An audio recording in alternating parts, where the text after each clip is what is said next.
Merhabalar, ben Şanlıurfa Mehmet Akif İnan Eğitim ve Araştırma Hastanesi'nden İç Hastalıkları Doktoru Mehmet Akif İzgi.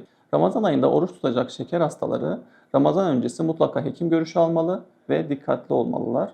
Bu hastalarda diyabet tipi, kullanılan ilaçlar ve ek hastalıklar önem arz etmektedir.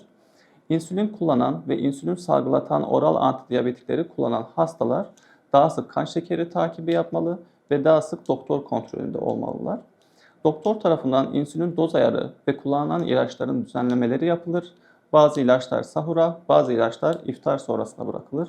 Oruç tutacak şeker hastaları sahuru atlamamalılar. Oruçluyken baş dönmesi, çarpıntı, halsizlik veya terleme gibi hipoglisemik semptomları olan hastalar mutlaka kan şekerlerini kontrol etmeli.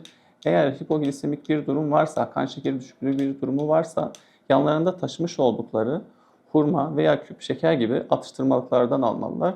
Günlük sıvı alımlarını ihmal etmemeliler. Ramazan ayında oruç tutacak tansiyon hastaları da düzenli tansiyon takibi yapmalı ve tansiyon düzensizliği varsa öncesinde doktora başvurmalılar. Tuz kısıtlı diyetle beslenmeleri, sigaradan uzak durmaları, özellikle idrar sökücü ilaç kullanan hastalar sıvı kaybı açısından dikkatli olmalı ve bol sıvı almalıdırlar. Oruçluyken bu hastalarda baş ağrısı veya baş dönmesi durumunda tansiyon bakılmalı ve gerekirse hemen hekime başvurmalılar.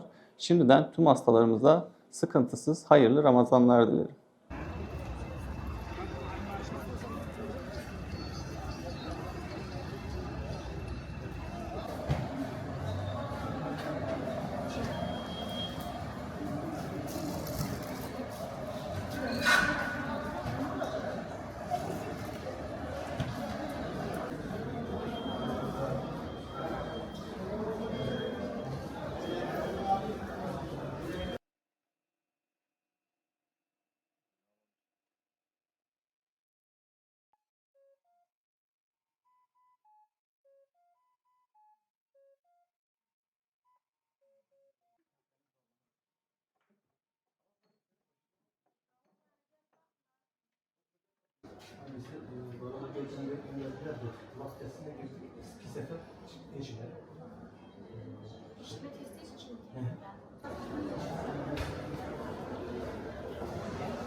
Neresi ağrıyor?